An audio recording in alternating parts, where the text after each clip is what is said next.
South ఇండియాలోనే అతి తక్కువ ధరలకి రత్నాలనందించే ఏకైక సంస్థ 6JVR. లాంగ్ వెయిటింగ్ తర్వాత పవన్ కళ్యాణ్ నటించిన సినిమా, మరీ ముఖ్యంగా ఆయన ఉప ముఖ్యమంత్రి అయిన తర్వాత రిలీజ్ అయినటువంటి సినిమా హరిహర వీరమల్లు థియేటర్లలో సునామీ సృష్టిస్తుంది. ఎందుకంటే ఈ సినిమా కోసం చాలా ఎక్స్పెక్టేషన్స్, అంచనాలు ఉన్నాయి. కథ పరంగా కానీ, సినిమా మేకింగ్లో వచ్చినటువంటి సమస్యలు, దాన్ని అధిగమించినటువంటి విధానం, వీటన్నిటిపైన కూడా హై ఎక్స్పెక్టేషన్స్ ఉన్నాయి. ఎప్పుడు లేని మొదటిసారిగా Pawan Kalyan pre release events దగ్గర నుంచి సినిమా ప్రచార బాధ్యతను కూడా తీసుకోవడం ఆసక్తికరంగా ఉంది. అయితే సినిమా ఫస్ట్ సీన్ నుంచి మనం చూస్తే, ఓపెనింగ్ సీన్ నుంచే కథలో ఇన్వాల్వ్ అయ్యేటువంటి టెక్నిక్ 100% ఇందులో ఇంప్లిమెంట్ చేశారు. సీన్ టు సీన్ చెప్పడం మనకి ఇప్పుడు కష్టం, కానీ ఫస్ట్ 15 నిమిషాల తర్వాత పవన్ కళ్యాణ్ ఎంట్రీ ఉంటుంది. ఎంట్రీ మాత్రం మిస్ అవ్వద్దు, ఎందుకంటే ఈ సినిమా ఎంట్రీలోనే పవన్ కళ్యాణ్ స్టామినా చూపించేటువంటి సీన్స్ని డైరెక్టర్ డిజైన్ చేశారు. ఫస్ట్ ఆయన హరిహర వీరమల్లు అనగానే ఒక దొంగ కథ అని చాలా సింప్లిఫై చేసి ప్రచారం చేస్తూ వచ్చారు. సో ఆ దొంగ కథని ఏ విధంగా ఎస్టాబ్లిష్ చేయాలి అనేదాన్ని అద్భుతంగా నెరేట్ చేసుకుంటూ వచ్చారు. కొన్ని సీన్స్ చూస్తే కేజీఎఫ్కి, బాహుబలికి ఏమాత్రం తగ్గవని చెప్పని అనిపిస్తుంది. ఎందుకంటే డైమండ్ హంట్ చుట్టూ నడిచేటువంటి కథ. ఈ డైమండ్ హంట్తో పాటు కొన్ని సామాజిక విలువల్ని, మతపరమైనటువంటి అంశాలని చూపించేటువంటి క్రమంలో అటు మొఘల్ చక్రవర్తుల చరిత్ర, ఇటు గోల్కొండ కుతుబ్ షాహీల చరిత్ర, సామాన్య తెలుగు ప్రజానేకం లేదా భారతీయ జీవన విధానాన్ని ప్రజెంట్ చేసేటువంటి చరిత్ర, వీటన్నిటిని కంబైన్ చేసి ఒక కథలో చెప్పడం అనేది ఆషామాషి విషయం కాదు. సో ఫస్ట్ ఓపెనింగ్ సీన్ దగ్గర నుంచి చూస్తే, కొల్లూరు గనుల్లో చాలామంది తెలియకపోయి ఉండొచ్చు, కోహినూరు మన తెలుగు నేలపైన దొరికింది అనేటువంటి విషయం. కోహినూరు వజ్రం దొరికినటువంటి కొల్లూరు గనుల దగ్గర సామాజిక చిత్రాన్ని ఎస్టాబ్లిష్ చేయడం దగ్గర నుంచి, ఢిల్లీలో మొఘల్ సల్తనత్లో జరిగినటువంటి పరిణామ క్రమం, ఏ విధంగా షాజహాన్ చక్రవర్తి పదవీచ్యుతుడయ్యాడు అనే అంశాన్ని ప్రజెంట్ చేసినటువంటి విధానం, వీటన్నిటిని కూడా ఫస్ట్ 15-20 మినిట్స్లో అద్భుతంగా ఎస్టాబ్లిష్ చేశారు ఈ సినిమాలో. ఈ ఓపెనింగ్ సీన్స్ ఎవ్వరూ మిస్ అవ్వద్దు. అది మిస్ అయితే కనుక కథ ఎక్కడ మీకు కనెక్ట్ కాదు. బట్ ఆ సీన్స్లో పర్ఫార్మెన్స్ పరంగా, ఆర్టిస్టుల పరంగా, మేకింగ్ వాల్యూస్ పరంగా ఎక్సలెంట్ ఇన్వాల్వ్మెంట్ కథలో వస్తుందని చెప్పని మనం చెప్పొచ్చు. ఇక రెండో అంశాన్ని మనం చూస్తే, హీరో ఎలివేషను, హీరోని ఎస్టాబ్లిష్ చేసినటువంటి విధానం. పవన్ కళ్యాణ్ డిప్యూటీ సీఎం అయిన తర్వాత, సనాతన ధర్మం గురించి మాట్లాడిన తర్వాత ఆయన ఎలాంటి సినిమాలు చేస్తే బాగుంటుంది అనే దానికి ఒక సరైన సమాధానం హరిహర వీరమల్లు అని ఒప్పుకోవాల్సి ఉంటుంది. ఇందులోనూ రొమాంటిక్ సీన్స్ ఉన్నాయి, హాస్యం ఉంది, ఆసక్తికరమైనటువంటి సంభాషణలు ఉన్నాయి, సన్నివేశాలు, పాటలు కూడా ఉన్నాయి.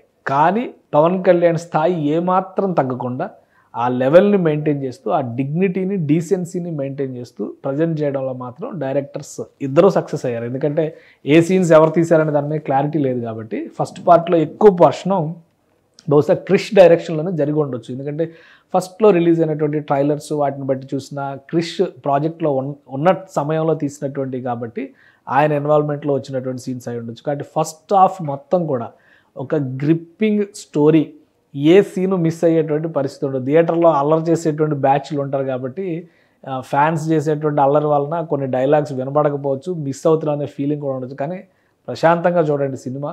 సీన్స్, డైలాగ్స్, ఫస్ట్ పార్ట్లో ఉండేటువంటి ఎలివేషన్ షాట్స్, ఇవి మాత్రం అదిరిపోతాయి.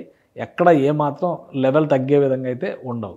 ఇక సెకండ్ పార్ట్ వైజ్గా చూస్తే కనుక, మన తెలుగు రాష్ట్రాల నుంచి వస్తున్నటువంటి ఫీడ్బ్యాక్ ఆధారంగా నేను చెప్తున్నటువంటి మాట ఇది. అసలు రిలీజ్కి సంబంధించి 2 అంచనాలు వేశారు. థియేటర్లు దొరకట్లేదని, థియేటర్లు తీసుకోవట్లేదు, డిస్ట్రిబ్యూటర్లు తీసుకోవట్లేదు. బట్ ఫస్ట్ డే 30 కోట్ల పైన బిజినెస్ చేసినట్టుగా ప్రాథమికమైనటువంటి రిపోర్ట్ వస్తుంది. అంటే పవన్ కళ్యాణ్ సినిమాల రేంజ్కి ఏమాత్రం తగ్గని ఓపెనింగ్స్గా దీన్ని ఇండస్ట్రీ ట్రేడ్ టాక్ కింద మనం చూడొచ్చు. అందుకని సినిమాకి సరైన ఓపెనింగ్స్ లేవు అనడానికి అవకాశమే లేదు. సో సెకండ్ పార్ట్కి వచ్చేసరికి కథ ఎట్లా ఉంది, కథని నేరేట్ చేసినటువంటి విధానం, ఫిక్షనల్ క్యారెక్టర్స్ని ఎస్టాబ్లిష్ చేయడము అంత ఆషామాషి విషయం కాదు. దీనిలో ఉపయోగించినటువంటి నేపథ్యం, కథా నేపథ్యం మొత్తం కూడా ఒక చారిత్రక సందర్భం, భారతదేశంలో 16వ శతాబ్దంలో నెలకొని ఉన్నటువంటి పరిస్థితులు, స్థితిగతుల్ని ఎస్టాబ్లిష్ చేసేటువంటి వైనం ఉంది. కాబట్టి చాలా క్యారెక్టర్స్ ఒకదానితో ఒకటి రిజంబులెన్స్తో ఉండే విధంగా తీశారు. కాబట్టి main role Harihara Veeramallu character దగ్గర నుంచి ఔరంగజేబు చక్రవర్తిగా ఉన్నటువంటి క్యారెక్టర్ వరకు అన్నిటినీ కూడా వాళ్ళ పరిస్థితులని, అప్పుడు ఉన్నటువంటి రాజకీయ చిత్రాలని ఎస్టాబ్లిష్ చేయడంలో మాత్రం సక్సెస్ అయ్యారు. సో ఓవరాల్గా ఇక్కడ నుంచి అంటే సెకండ్ పార్ట్ స్టార్ట్ అయ్యేది ఒక విధంగా డైమండ్ హంట్, కోహినూర్ని చేజిక్కించుకోవడం ఎలా అనే దానికోసం జరగబోతున్నటువంటి అన్వేషణకి లీడ్ ఇస్తుంది second part opening scenes. So ఆ జర్నీలో ఇండియాలోని కొన్ని ప్రాంతాలని, భాగల్పూర్ కానీ, అట్లనే బుందేల్ఖండ్ కానీ, రాజస్థాన్ కానీ, ఈ ప్రాంతాలన్నింటినీ దాటుకుని వెళ్ళేటువంటి సందర్భంలో భారతీయ సామాజిక జీవన చిత్రాన్ని ఎస్టాబ్లిష్ చేయడంలో కూడా డైరెక్టర్స్ కథపరంగా తీసుకున్నటువంటి జాగ్రత్త ఖచ్చితంగా అప్రిషియేట్ చేయాల్సినటువంటి అంశం అందులో ఉంది. ఇక సినిమాలో పవన్ కళ్యాణ్ చెప్పినటువంటి గూస్ బంప్ సీన్, ఫస్ట్ పార్ట్లో 2 ఫైట్ సీన్స్ ఉంటాయి, చాలా అట్రాక్టివ్గా ఇంట్రెస్టింగ్గా తీశారు. సెకండ్ పార్ట్లో ఏదైతే 22 నిమిషాల సీక్వెన్స్ గురించి పవన్ కళ్యాణ్ చెప్పారో ఆ సీక్వెన్స్ ఒక రేంజ్లో ఉంటుంది. సెకండ్ పార్ట్లో ఒక ఫ్లాష్ బ్యాక్ స్టోరీలో చెప్పేటువంటి సీన్స్లో అయితే ఎవరికైనా కానీ ఆసక్తి కలుగుతుంది. ఎదురు పడుతున్న వ్యక్తి అంటే ఆ ఫ్లాష్ బ్యాక్ సీన్లో వస్తున్నటువంటి ఓపెనింగ్లో వస్తున్నటువంటి వ్యక్తి ఎవరు అనేటువంటి సందేహం ఎవరికైనా వస్తుంది. సో మీరు సినిమా చూస్తే కనుక కామెంట్ చేయండి.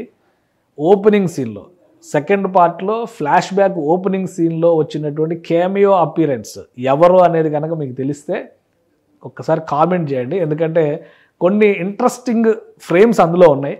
ఆ ఫ్రేమ్స్ని చూస్తే మీకు కొంతమంది వ్యక్తులు గుర్తుకొస్తారు. నేను అది ఎవరనేది నేను చెప్పను, కానీ పవన్ కళ్యాణ్ని సెకండ్ టైం రివీల్ చేసేటువంటి సీన్ అది. ఆ సీన్లో ఓపెనింగ్లో వచ్చేటువంటి క్యారెక్టర్ ఎవరు, ఆ చేసిన క్యారెక్టర్ చేసినటువంటి వ్యక్తి ఎవరు అనేటువంటి ఆసక్తి 100కి 100 పాళ్ళు మీకు వస్తుంది. సెకండ్ పార్ట్లో అదొక ఇంట్రెస్టింగ్ సన్నివేశం, అక్కడ జరిగేటువంటి ఫైట్ సీక్వెన్స్. తర్వాత సినిమా క్లైమాక్స్కి లీడ్గా ఉన్నటువంటి 20 నిమిషాలు పైగా ఉన్నటువంటి ఫైట్ సీక్వెన్స్. ఆ సీక్వెన్స్ అయితే 100కి 200% చావా సినిమా క్లైమాక్స్ సీన్ని ఏమాత్రం తగ్గదో ఆ రేంజ్లో ప్రజెంట్ చేశారు. సనాతన ధర్మం మీన్స్ ధర్మం అంటే భజన చేయడం కాదు, అన్యాయం జరిగినప్పుడు ఎదిరించడం అని చెప్పేటువంటి తత్వం అందులో ఉంటుంది. ఆ సీన్స్ 2 కూడా అదిరిపోయేటువంటి సీన్స్. సో ఆ క్లైమాక్స్ని పవన్ కళ్యాణ్ గారు స్పెసిఫిక్గా చెప్పారు, నేనే ఫైట్ కొరియోగ్రఫీ చేశాను అని కూడా చెప్పారు ఆయన చాలా కాలం తర్వాత. అంటే జానీ సినిమాలో చూసాం పవన్ కళ్యాణ్ గారి ఫైట్ పైన ఉండే ఇంట్రెస్ట్లు, తర్వాత గుడుంబా శంకర్ లాంటి సినిమాల్లో ఇవి చాలా వాటిలో ఉంది. కానీ చాలా కాలం తర్వాత పవన్ కళ్యాణ్ గారు తానే ఇన్స్పైర్ అయ్యి ఈ ఫైట్ సీక్వెన్స్ని నేనే కొరియోగ్రఫీ చేశాను, నేనే డైరెక్ట్ చేశాను అని చెప్పని, అంటే ఫైట్ మాస్టర్గా ఆయనే వ్యవహరించారనుకోవాలి ఒక విధంగా. సో డైరెక్షన్ పార్ట్ అక్కడ ఆయనే చేశారు. ఆ ఫైట్ సీక్వెన్స్ మాత్రం ఒక లెవెల్లో ఉంటుంది, సినిమాని ఒక రేంజ్కి తీసుకెళ్తుంది. అదే క్లైమాక్స్ అన్న రేంజ్లో ఉంటుంది. దాని తర్వాత ఇంకొంత సీన్ ఉంటుంది, ఒక 10 మినిట్స్ స్టోరీ ఉంటుంది. బట్ ఆ సీన్ మాత్రం ఎక్స్ట్రాడినరీగా ఎలివేట్ అయింది.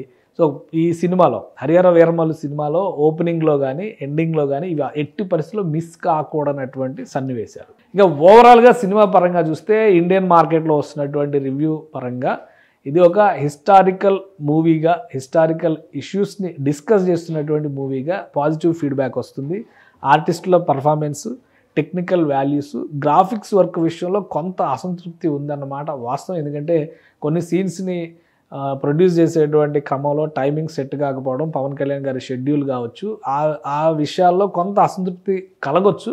బట్ అది పెద్ద డిస్టర్బింగ్ అంశంగా మనం చెప్పలేము. ఎందుకంటే ఈ సీన్ ఇంకా బాగా తీస్తే బాగుంటుంది అని అనిపించవచ్చు, కానీ బట్ కథలో వెళ్ళేటువంటి కథా గమనంలో వచ్చేటువంటి క్రమం ఆ డిస్కషన్కి కూడా అవకాశం ఇవ్వదు. బట్ కళ్ళకు మాత్రం ఆ తేడా కనిపిస్తుంది. ఈ సీన్ ఇంకొంచెం బాగుంటే, ఇంకా వాల్యూ ఎడిషన్ అయి ఉంటే బాగుండేది అనేటువంటి ఫీలింగ్ వస్తుంది. సో అలాంటి అంశాలు తప్పితే మిగతా స్టోరీ పరంగా చూస్తే ఈ సినిమాలో సెకండ్ పార్ట్, ఈ సినిమాకి సంబంధించి సెకండ్ పార్ట్ పవన్ కళ్యాణ్ 100కి 100 పాళ్ళు చేయాల్సినటువంటి సినిమా అవుతుంది. బహుశా నా అంచనా ప్రకారం 2028కి పవన్ కళ్యాణ్ గారు కనుక ప్లాన్ చేసుకుంటే 2028కి ఫినిష్ చేసే విధంగా ఈ సినిమా ఎందుకంటే మధ్యలో 2 సినిమాలు ఉన్నాయి. ఓజీ నెక్స్ట్ ఆల్మోస్ట్ 40% షూటింగ్ అయితే ఓజీ కంప్లీట్ అవుతుంది అనేటువంటి ఒక టాక్ నడుస్తుంది. కాబట్టి ఓజీ కంప్లీట్ అవ్వాలి. దాని తర్వాత భగత్ సింగ్ సినిమా ఉంది, సర్దార్ భగత్ సింగ్ సినిమా ఉంది. ఇవి 2 అయిన తర్వాత హరిహర వీరమల్లు యుద్ధభూమి 2వ పార్ట్కి లీడ్ ఇచ్చారు ఆల్రెడీ. యుద్ధభూమి కూడా చేసి 2028కి రిలీజ్కి ప్లాన్ చేస్తే కనుక 2029 ఎలక్షన్స్కి పవన్ కళ్యాణ్ ఫ్యాన్స్కి, జన సైనిక్స్కి ఇక పండగే పండగ అని మనం చెప్పొచ్చు. సో ఓవరాల్గా సినిమా టాక్ పాజిటివ్ ట్రెండ్లో వెళ్తుంది. అనేక ప్రతికూల అంశాలతో పోరాటం చేస్తూ ఈ సినిమా వెళ్తుంది. ఎందుకంటే కొంతమంది కామెంట్ కూడా చేయొచ్చు, సినిమాని మనం ఏదో ఎక్కువ చేసి చెప్తున్నామని కూడా అనిపించవచ్చు. కానీ వాస్తవం ఏంటంటే సినిమా రిలీజ్ అవ్వకుండా, సినిమాలో ఏముందో ఏంటో రంగు రుచి వాసన ఏమీ తెలియకుండానే ఈ సినిమా ఫ్లాపు, ఈ సినిమా పోయింది, ఈ సినిమా చూస్తానికి ఎవరు రావట్లేదు, కొనడానికి ఎవరు రావడం లేదు, డిస్ట్రిబ్యూషన్ చేయడానికి ఎవరు లేరు, ఇలాంటి చర్చలన్నీ లేవదీశారు. కాబట్టి సినిమా రిలీజ్ అయినాక ఇంకెంత నెగిటివ్ టాక్ చేస్తారో ఎవరైనా అర్థం చేసుకోవచ్చు. కాబట్టి నెగిటివ్ ఆర్ పాజిటివ్ నేను చెప్పేది కూడా నమ్మాల్సిన అవసరం లేదు. బట్ ఒక సినిమాగా దీన్ని చూస్తే హిస్టారికల్గా చూసినప్పుడు తెలుగువారి గొప్పతనం, తెలుగువారి ఆత్మగౌరవం కోసం చూడాల్సినటువంటి సినిమా. సనాతన ధర్మానికి సంబంధించి, హిందూ సనాతన వాదానికి సంబంధించిన మూలాలను చర్చించేటువంటి సినిమా. భారతీయ చరిత్రలో జరిగినటువంటి వక్రీకరణలకి జరిగేటువంటి సవరణలు కూడా ఇందులో చాలా ఉన్నాయి. కాబట్టి ఆ విధంగా కూడా చూడాల్సినటువంటి సినిమా. సో ఈ 3 కోణాల్లో చూసినప్పుడు ఖచ్చితంగా ఎవరైనా హరిహర వీరమల్లు సినిమా కథని, కథా గమనాన్ని, సినిమా తీసినటువంటి విధానాన్ని ఇష్టపడతారు, ఇష్టపడి తీరాలి. సో ఇది వీరమల్లు చెప్పిన కథ కాబట్టి విని తీరాలి అనిపించే విధంగానే ఉంటుంది. ఖచ్చితంగా ఓ must watch movie. Pawan Kalyan చాలా రోజుల తర్వాత, అంటే బ్రో సినిమా ఈ ఎలక్షన్స్కి ముందర వచ్చినా కానీ పెద్దగా సాటిస్ఫై కాలేదు. యాక్షన్ పర్ఫార్మెన్స్ పరంగా పవన్ కళ్యాణ్ గారికి స్కోప్ ఉన్నటువంటి సినిమా కాదు అనేటువంటి అభిప్రాయం చాలామందిలో ఉంది. కానీ ఈ సినిమా 100% పవన్ కళ్యాణ్ సినిమా, చూసి తీరాల్సినటువంటి సినిమా అని ఎవరైనా ఒప్పుకుంటారు. సుమన్ టీవీలో మీ పర్సనల్ అండ్ బిజినెస్ ప్రమోషన్స్ కోసం కింది నెంబర్కి కాంటాక్ట్ చేయండి.